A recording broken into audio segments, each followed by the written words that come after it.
Thank you for listening to Scandinavian Crimes Podcast. Be sure to check out the episode links and be part of our other social media platforms where you can leave a topic suggestion or even share some of your insights regarding the subject matter of the episode. We will always do our best to provide a well-researched episode, but sometimes due to limited access to information and translation issues, some information can be lost. It is therefore good to do your own research and get a deeper understanding of a case of your own interest. So with that all said, let us start today's episode.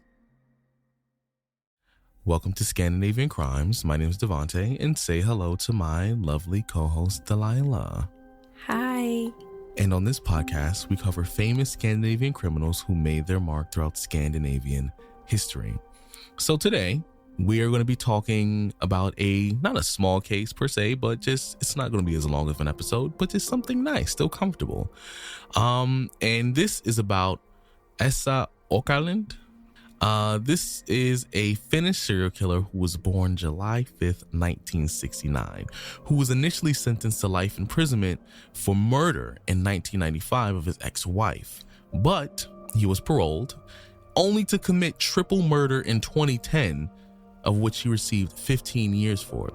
Now, this story has a lot to do with the Finnish criminal justice system and how they chose to kind of deal with this whole situation, especially because there seems to be multiple layers of his behavior dating back to the first initial incidents and what we'll get to in the story.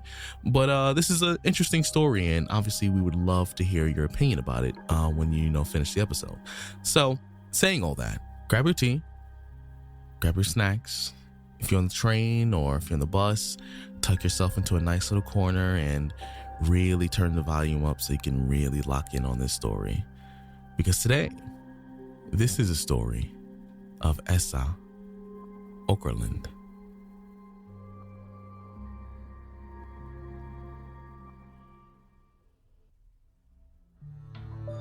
In October 1993, within the confines of a restaurant nestled in the heart of Askola, a seemingly ordinary evening took a very tragic turn. Esa Åkerlund, a customer enjoying his meal, found himself in an escalating dispute that quickly spiraled into chaos. Tensions reached a boiling point as voices grew louder and tempers flared. Before anyone could intervene, the situation erupted into a physical altercation. Esa, caught up in the heat of the moment, seized a knife. Despite the efforts of the restaurant staff to quell the violence, their attempts were met with fierce resistance. During the turmoil, the 28-year-old young man by the name of Veikko Nurmi tragically lost his life in the confrontation. Veikko was an off-duty staff member from the restaurant and was simply enjoying a rare evening of leisure when he courageously attempted to defuse the situation. However, his noble intentions were met with a cruel twist of fate as he became the unwitting victim of the violence that unfolded around him. Veikko suffered fatal injuries, sustaining 2 grievous stab wounds to his back. The suddenness and severity of the attack left him with no chance of survival, and he passed away instantly, his promising life tragically cut short. As the authorities arrived at the scene, during the investigation, the weapon, a bloody knife, was discovered. Blood tests confirmed that it was Veikko's blood, and it later was revealed that the weapon belonged to none other than Esa. Though admitting ownership of the weapon, Esa denied responsibility for Veikko's death when taken into custody.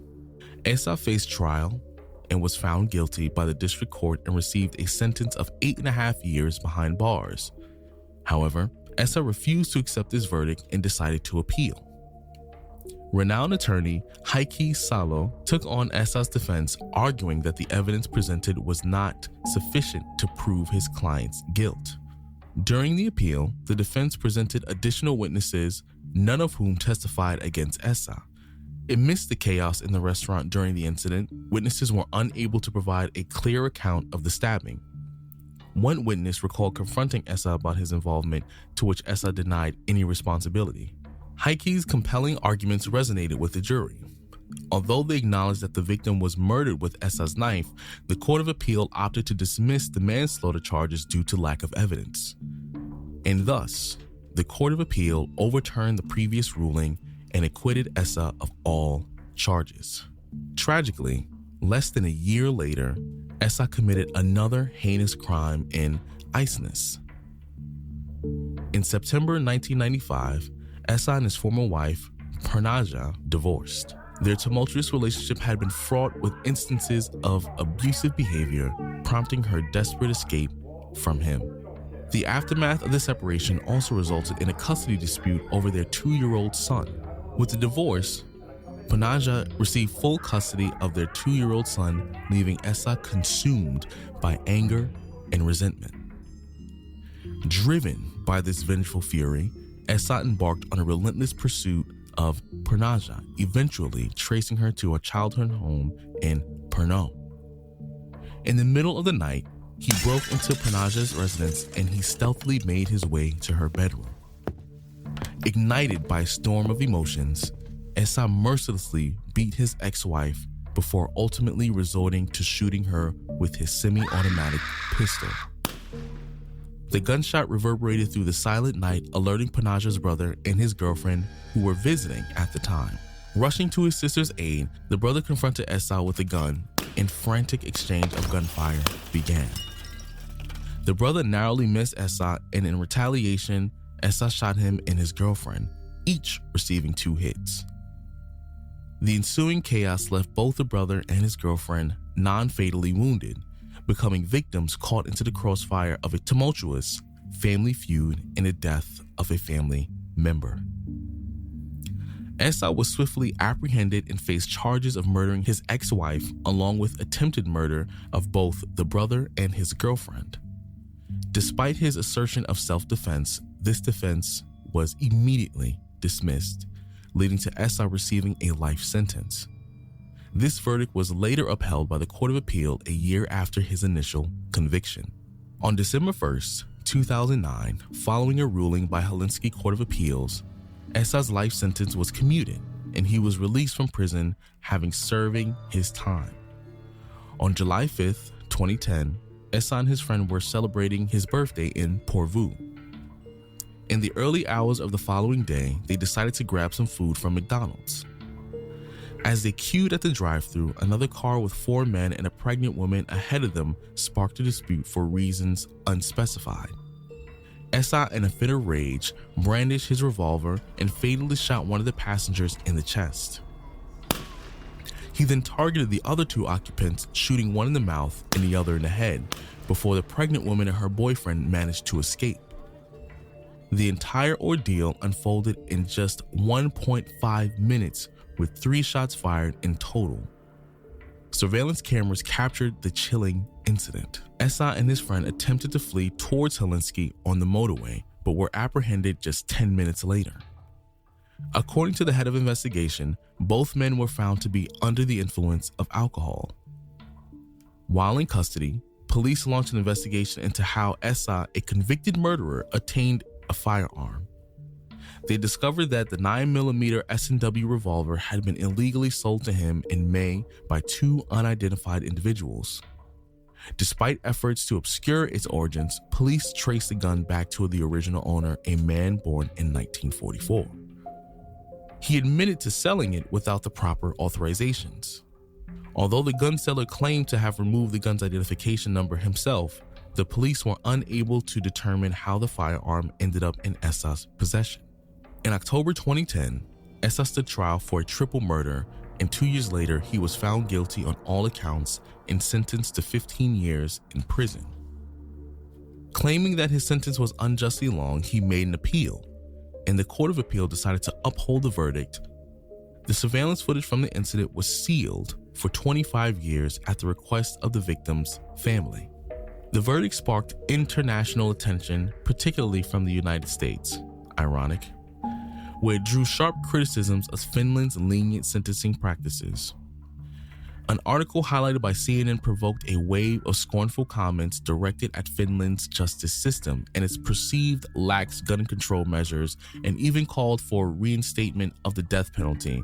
This is very ironic coming from the US. Lax gun laws? Are you serious? In CNN's news discussion platform, readers weighed in on Finland's gun legislation, expressing concerns over the country's high prevalence of firearms related to its population. Many noted Finland's distinction as the third largest holder of legal handguns globally, trailing only the United States and Yemen. Some readers were struck by the eerie resemblance of the Porvoo shooting incident to those commonly witnessed in the United States, prompting reflections on the troubling trend of gun violence. Additionally, recent... Stop being sassy when you're reading. Additionally, recent school shootings in Finland added to a sense of disquiet among online commenters. Now, before we get into the discussion, as you probably heard, I kind of had an attitude at the end, because how is the U.S. going to say, oh, your gun laws are so lax? Are you serious, bro? We have school shootings every other week. What are you talking about, bro? They got lax gun laws? I'm sorry, I should laugh. It's just like you just bombarded the discussion so fast. That's mad stupid. Like, how you going, oh, Finland, first of all, their crime rate is lower than ours. You should have known my reaction when I wrote that. I was like, interesting. So I researched everything. Okay.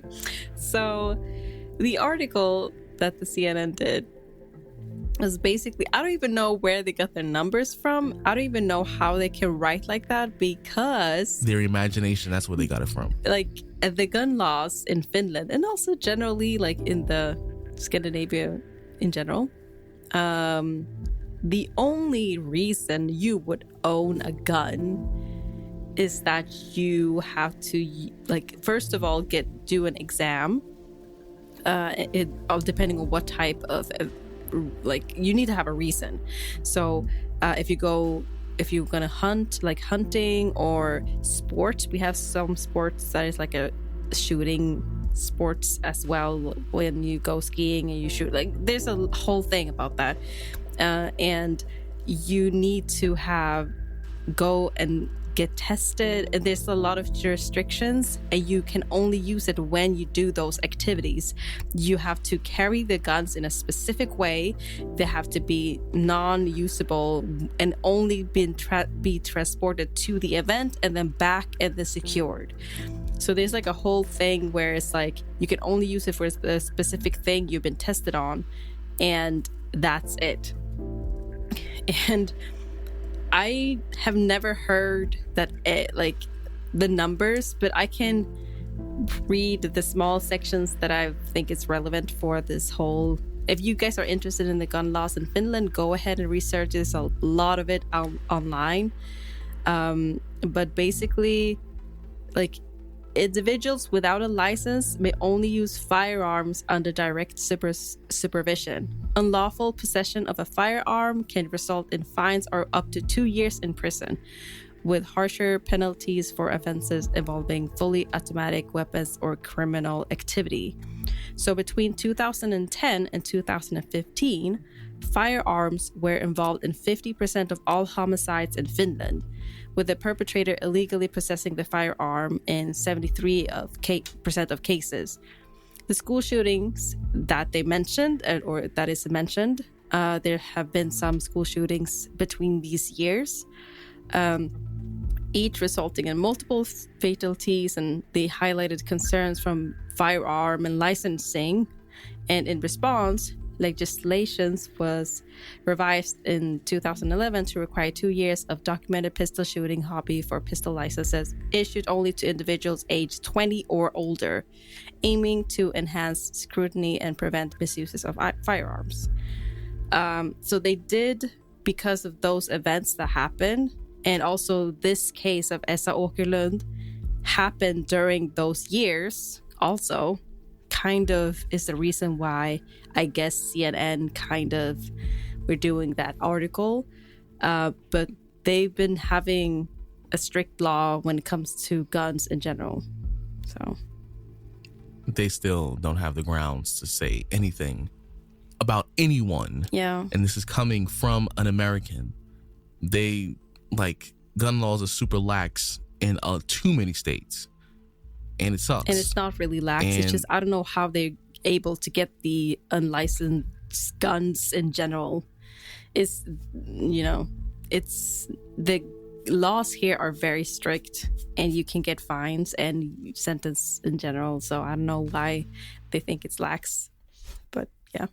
And also too, we have some states where basically you can just buy one, open carry, doesn't matter if it's fully loaded. Yeah, you can't do that over so here. I'm just like, you can't. I'm you like, have to do a what are you whole talking about? thing to even be able to use them in activities like hunting or sports or other activities. But you can never own a gun for your own protection and use it for your own protection. You have to be, you know, a police officer and go a whole education. Like there are laws and structures. So I don't know why the article said that. But you know, yeah, it's drama, I guess. I don't know. Yeah, I was being a little sassy. But okay, sorry. Yeah. I was going to say, I was just being sassy, so I didn't want to strong arm the discussion with this, consuming it, but just, I just found that ironic coming from America. So, but anyways, there was also a lot of controversy regarding like the whole Court of Appeals ruling on Bernard's like whole situation. And a lot of people felt like, okay, if he would have been in prison at convicted during this whole situation, that this could have prevented later situations. And I'm just like, but it's hard to tell, especially in this case, but not really in his case, but I don't know. That's just, I understand. It's like, I can just say that. I understand. I know when people say that, but also it's like, I feel like they gave him a sentence and then he's like, appeal. And he's like throwing appeals everywhere. And then the only time the Court of Appeal did not acquit him of anything was because of, the last, Parvo incident. And they were like, we have evidence, we have cameras, we have everything. You did it. And plus you've done this or been in this situation 2 other times. Yeah. So now you're the pattern, so it's undeniably not anyone else. It's you. You're the problem. Yeah.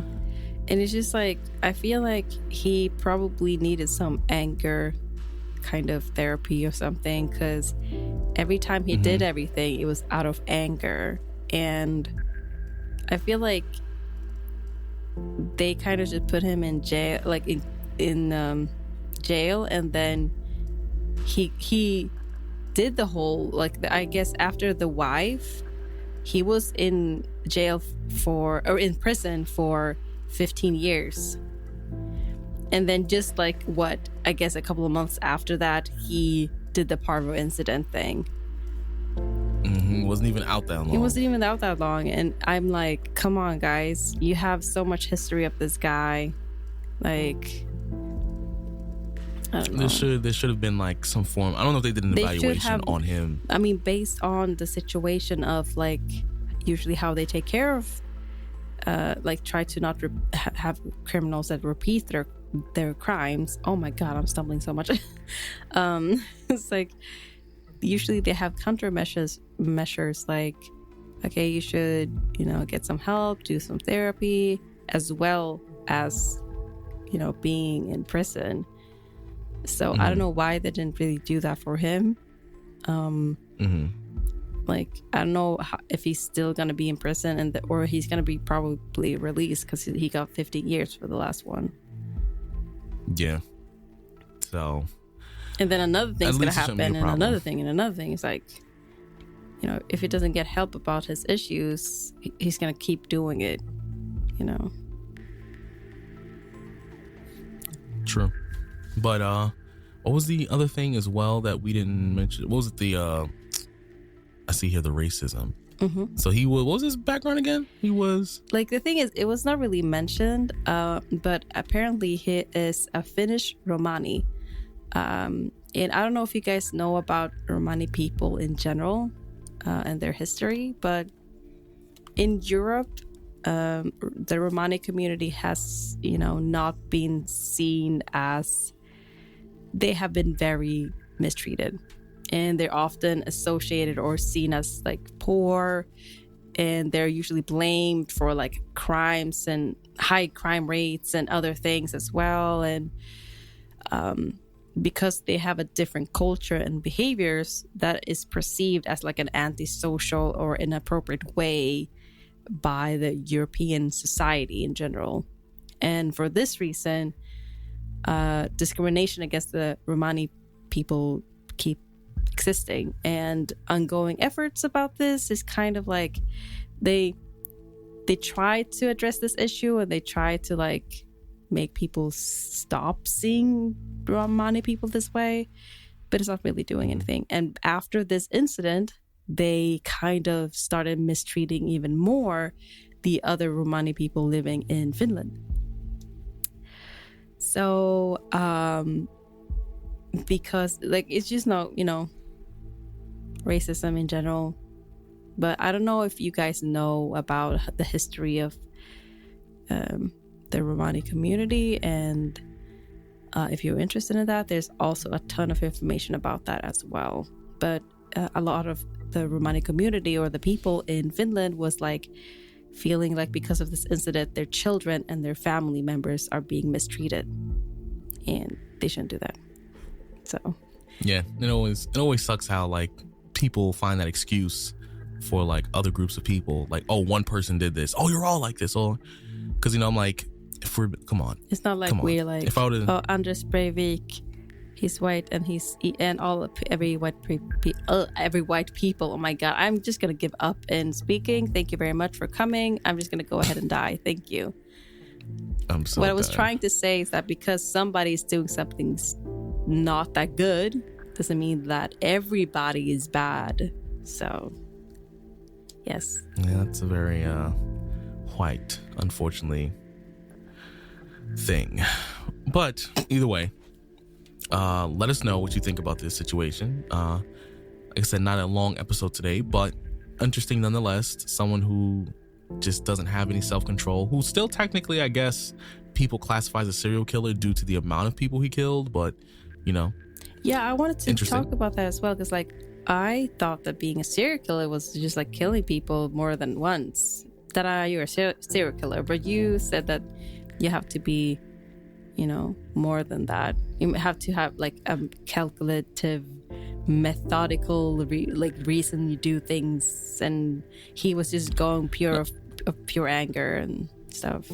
Not necessarily like methodical, like, oh yeah, so on 2 p.m. at this time the sun is going to hit the building at this point, like not methodical in that sense. At least I don't know, maybe it's hard to describe. Like usually when they say a serial killer, there's more intent, you know, like there's more motivation behind the killing. I mean, he was motivated to kill them.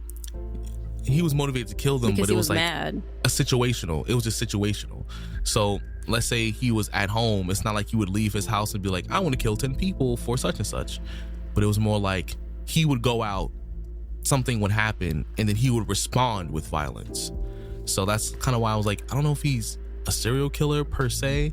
Like, I guess by the numbers, he would be classified as a serial killer. But in terms of like motivation and all that stuff, I feel like not really. He's just someone who had poor judgment. But like I said, I could be wrong, but that's just, I mean, internet wise, they have classified him as a, you know, as a serial killer. But you know, based on, I believe, I mean, you could be right as well. I just, in my opinion, I thought that being a serial killer was just, you know, killing a bunch of people, even if you're reactive or not reactive. Yeah. But it could be like, because I feel like he just was mad every time. Like somebody triggered him and he just like, boom, you know. Compared to other serial killers that we have previously in the podcast, where it seemed to be more like targeting a certain type of, you know, and you know, you just said, you know, targeting, you know, and then I was like, okay. Yeah, I just, you know, I just give up. I'm sorry, guys. I can't speak today, and I don't know why. I try, but it's not working. My brain is just lagging so much today, and I apologize. I am trying. So yeah, just let us know what you think about this case and this situation, and feel free to reach out. And if you enjoyed today's episode, or if you enjoyed the podcast, be sure to leave us a nice little review. You know, we appreciate that. You know, we work very hard on these episodes. We try. And I guess to end everything on a good note, food. I had an amazing dinner with some, it's like a Pokeball, but like, it's like a healthy ball. I don't even know what else to call it. It's like a bulgur with some veggies and some yogurt, and it was really yummy. Sounds good. Mm-hmm. I would like... I don't know what I'm in the mood for today, you know? I'm kind of just like, you know, whatever. Nope, I'll go simple today. I don't want that. I don't know. How about some... do you like pork? What are you saying? Do I like pork? Of course I like pork. You know this. I don't know. Some people don't like pork. I've made and eaten ribs. I mean, I know, but like ribs and other parts are different. Now, you could have been like, oh, do you like pork loins? You just said pork. I'm like, what do you... I like bacon. I like ribs. I like pork belly. Like, okay, pork belly. How about like a slow cooked like pork belly?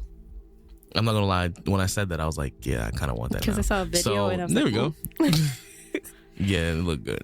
Yeah. So I think I could probably go for some pork belly right now. I saw a guy braid like nice. pork belly. He was like braided it and then put it in a stove thingy and smoked it. That sounds nice. You know what? I should do that. You know, that sounds good. But yeah, that's today's episode, and we shall see you guys next time. Bye. Bye.